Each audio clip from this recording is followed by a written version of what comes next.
dab. Okay, now we're looking more like a person. Yeah, hey! It's my very first makeup vlog. I've never done one, so I really don't know if I'm gonna do it right. Hiyang-hiya naman ako humarap sa inyo, looking like this. Somebody did request si itang_m for me to do a really quick makeup vlog. Whatever is in my kit is everything that I brought with me as I hurriedly went to Pampanga for quarantine. So it's really not curated. Okay, let's start with a very fresh face. Usually I would put moisturizer. Oh, which I did bring. Hang on, where'd I put it? So here I'm starting with Clinique's Moisture Surge. This isn't sponsored. I really love this, but I usually use it at night. But ito yung nadampot ko coming here. Only thing else I would bring. So I make sure that my face is super moisturized before I put on anything. So for the foundation, I use on a daily basis Estee Lauder's Double Wear Water Fresh in Nude. What I like about it kasi it has SPF 30 and it's not too thick. I use the other Double Wear during events and stuff because I know that I have to have it on my face for a really long time. But sorry, on a daily basis I use this. What I like about it is I like the coverage. A little goes a long way. It's so easy to spread, and then it really just evens out the skin tone. It's not too thick. It just removes, kind of like hides my freckles. And there, yeah. So I spread it using mostly this because this finger, the middle finger, has the least amount of pressure. In this case, the only powder I brought with me was this Innisfree's No-Sebum Moisture Powder, and it's actually the first time I'm trying it. I bought it one time during an emergency wherein I left my powder. But yeah, what I like about it is that it fits in my Kika kit. Their powder lang, the T-zone. Ayoko ng mukhang espasol. Ayoko rin ng mukhang walang shine whatsoever because, you know, the dewier it is, the more natural it looks. My pagkilay. This one I super duper love. It's Tom Ford's Brow Sculptor in Chestnut.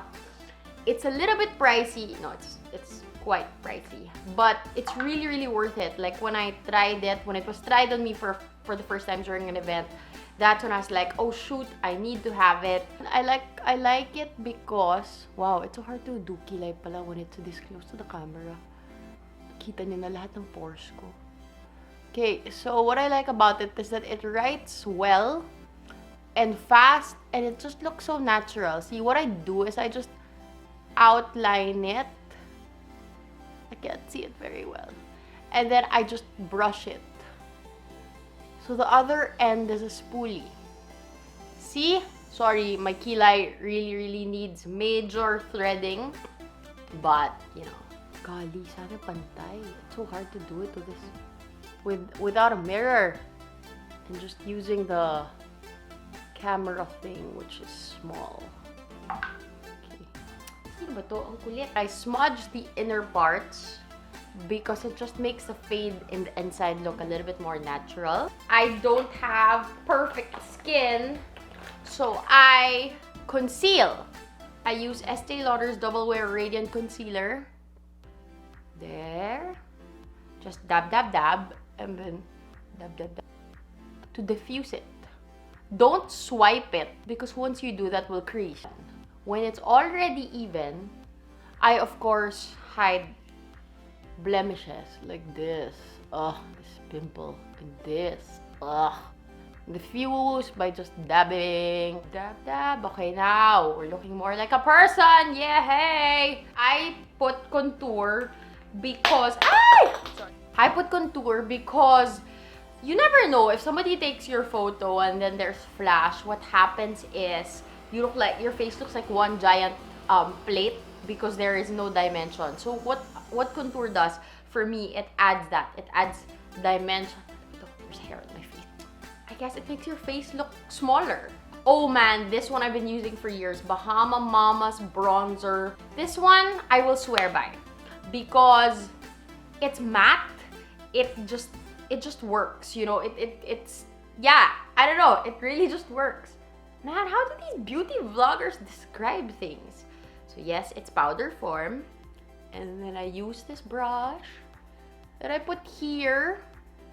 Because you know, when you're trying to have a more angular face, the jaw is quite important. Make sure to blend it, yan. Once in a while, I'll switch, I'll experiment. But this one, I super like. Okay, yeah. So on a normal basis, I do wear contour, just lighter. Because, yeah, I want dimension to my face.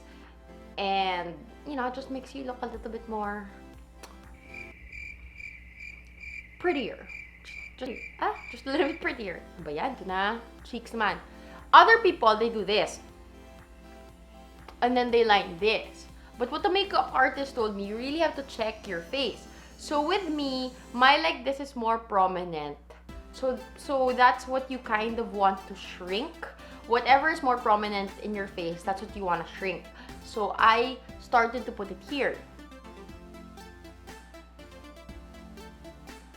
So see the difference? I'm not putting it here. I'm putting it slightly on my, slightly below my bones itself. And then I blend that. Blending is just, you know, you just keep on moving and diffusing the product around your face. And then here, because again, you want to frame your face. So ayan na, you'll see it naman, diba? There's like a very, very small difference that adds to the bigger picture. Looks inspiring. Of course, as Filipinos, well, me in particular, we always want our nose to look a little bit more tangos. But for this, I don't use a brush. I use my fingers. I just take these two fingers, go like that to the product, and then trace my bone. Really just trace my bone so that you know that it falls on the correct area and that it looks natural and not like, yeah, not fake. Do you see the difference? Well, I see it. It's very, very light, but then it did add dimension to my face, I think, I hope. Sunny's face in, nabura yung likod, but it's the only one with this color, or Dolly, something like that. I'll put it in the description, just to be nagamit, as you can see. How do they do it? Like that. Ganyan ba yung mga beauty? Yan, ganyan sila, diba? Para mag-focus. What I do, it's just I put it on my cheeks. What I like about cream blushes is that it just looks much more natural than powder. But if I'm going to an event, I'll use powder because that, for me, I think lasts longer. But yung mga ganito, parang if you want to look medyo sun-kissed, ayan. Ito, I used it. Oh, ha! I look more presentable. Sorry, first beauty vlog, guys. I told myself before, I will never do a beauty vlog because everybody's doing it. But you know, during times like this, you're like, okay, what am I gonna shoot? Oh shoot, I can't really edit so much of my travel videos because people aren't traveling. So give the people what they want, a beauty vlog. And recently, I've really been considering to really shoot skincare, beauty, because I really do enjoy putting makeup on, but I guess not, you know, not like the expert kind, just on myself. I do really believe in good skincare because at the end of the day, your base is your canvas, which is your face. So it's very, very important because less makeup is more. So I've been using, ito ba yun? Oh yeah, I've been using Tala's Day to Night. I really, really like it. It's a local brand. And my friend owns it, but that's not the reason why I'm promoting it. It's like I really, really like it for the no makeup look because what I do with this is just I dab it. And that's it. Pwede na ako mamalengke. No, but see, if you look at it, it has that pinkish tint. If I darken it, if I wanna, you know, amp it up a bit, ganito lang yan.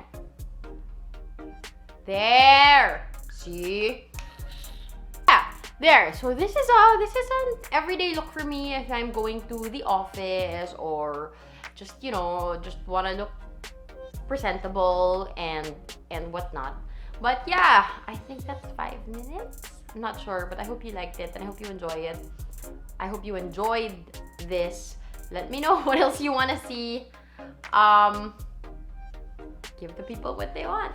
Alright, see you again next time. Please subscribe and hit the bell because I will be putting out more content. And I hope you want to know when I put out more content. I'm rambling. Bye!